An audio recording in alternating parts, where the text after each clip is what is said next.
మేము గతం నుంచి చెబుతూ వస్తూ ఉన్నాం, వైసీపీ నాయకులకి పాలన చేతకాక అన్ని ప్రాంతాల యొక్క ప్రజల ఆలోచన తీరును గమనించకుండా వాళ్ళు ఇష్టానుసారం జిల్లాల జిల్లాల ఏర్పాటు చేయడం జరిగింది. అందులో ఎక్కువగా నష్టపోయింది రాజంపేట ప్రాంతము.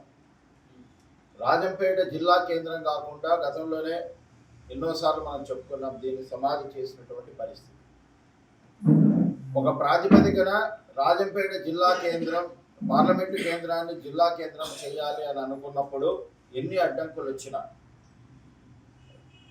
జిల్లా పార్లమెంటు కేంద్రం రాజంపేట కాబట్టి రాజంపేటను జిల్లా కేంద్రం చేస్తుంటే సరిపోయింది.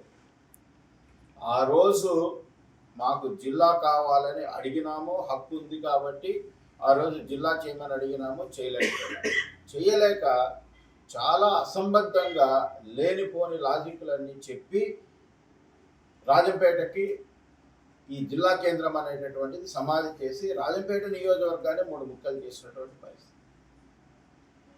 అలా జరిగిన తప్పులను సరిదిద్దుతామని ఇప్పుడు కూటమి ప్రభుత్వం ముందుకొచ్చి జిల్లాల పునర్వ్యవస్థీకరణను చేపట్టి ఎంతో శాస్త్రీయంగా జిల్లాలో ఉన్నటువంటి అందరి ప్రజల యొక్క అభిప్రాయం తీసుకొని అందులో మెజారిటీ ప్రజలు ఏదైతే భావిస్తున్నారో, ఇక్కడ నాయకులు ప్రధానం కాదు, ఇతర ప్రయోజనాలు ప్రధానం కాదు, కేవలం ప్రజల వాక్కు మాత్రమే ప్రధానము అని శాస్త్రీయబద్ధంగా చంద్రబాబు నాయుడు గారు చేపట్టినటువంటి కార్యక్రమం.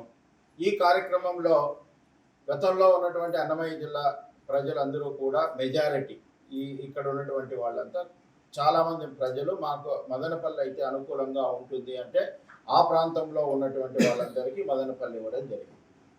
ఇంకా మిగిలినటువంటి 3 నియోజకవర్గాల్లో కూడా ఎంతో విస్తృతంగా ప్రజలతో వాళ్ళ అభిప్రాయాలు కనుగొన్న తర్వాత ఇక్కడ ఏకాభిప్రాయం రాకపోయింది. కోడూరు వాళ్ళు, కోడూరు ప్రాంత ప్రజల యొక్క ఆకాంక్ష వేరుగా ఉన్నింది. రాజంపేటలో ఉన్నటువంటి 3 ప్రాంతాల ఆకాంక్షలు 3 వేరువేరు విధాలుగా ఉన్నాయి.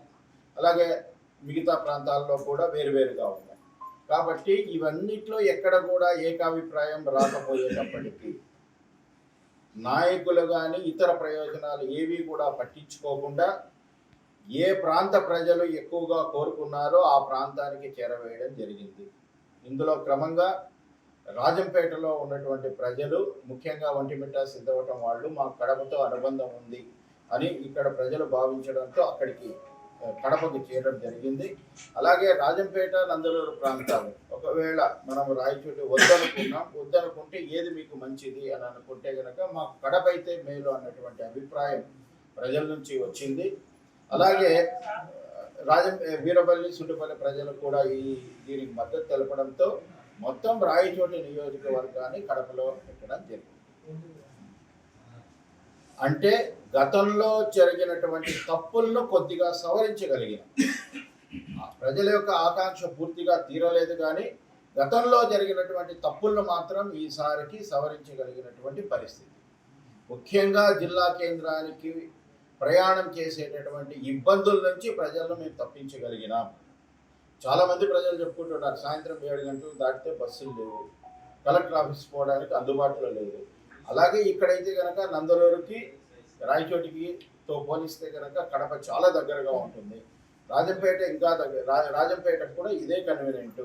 అట్లాంటి ఈ భావనతో శాస్త్రీయంగా మెజారిటీ ప్రజల అభిప్రాయాలను దృష్టిలో పెట్టుకొని ఏ ప్రయోజనాలు ఆశించకుండా ప్రజావాక్యే నా వాక్కు, ప్రజల కోసమే, మెజారిటీ ప్రజల యొక్క అభిప్రాయాన్ని పరిగణలోకి తీసుకొని ఏర్పాట్లన్నీ చేయడం జరిగింది. అందులో భాగంగా రాజంపేట ప్రజలందరూ కూడా అనుకున్నది జరగకపోయినా గతంలో ఎదుర్కొన్నటువంటి ఇబ్బందులను చాలా వరకు తీర్చుకునే విధంగా ఈ నిర్ణయం జరిగింది. సానుకూలమైనటువంటి నిర్ణయం.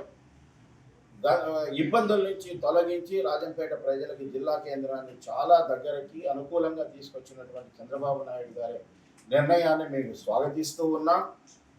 జిల్లా కేంద్రం ఉంటే అభివృద్ధి జరుగుతుందన్నటువంటి రాజంపేట ప్రజల యొక్క ఆకాంక్షలకు అనుగుణంగా మేము అంత దాన్ని మించిన అభివృద్ధి చేయడానికి కట్టుబడి ఉన్నాం. భవిష్యత్తులో ఎలాగైనా మళ్ళీ అవకాశం వస్తే కనుక దీన్ని జిల్లా కేంద్రం చేసేదానికి ఆ రోజు కూడా పోరాటం చేస్తామని తెలియజేస్తూ, ఈ జిల్లా కేంద్రం ద్వారా వచ్చేటటువంటి అభివృద్ధి కన్నా మరింత అభివృద్ధి చేయడానికి మేము మా తెలుగుదేశం పార్టీ నాయకులు చంద్రబాబు నాయుడు గారు, లోకేష్ బాబు గారు కట్టుబడి ఉన్నాము. కూటమి ప్రభుత్వం కట్టుబడి ఉందని మీకు అందరికీ తెలియజేస్తున్నాం. చరిత్ర సృష్టించినోడు ఇప్పుడు ఆ చరిత్రని తిరగరాయబోతున్నాడు.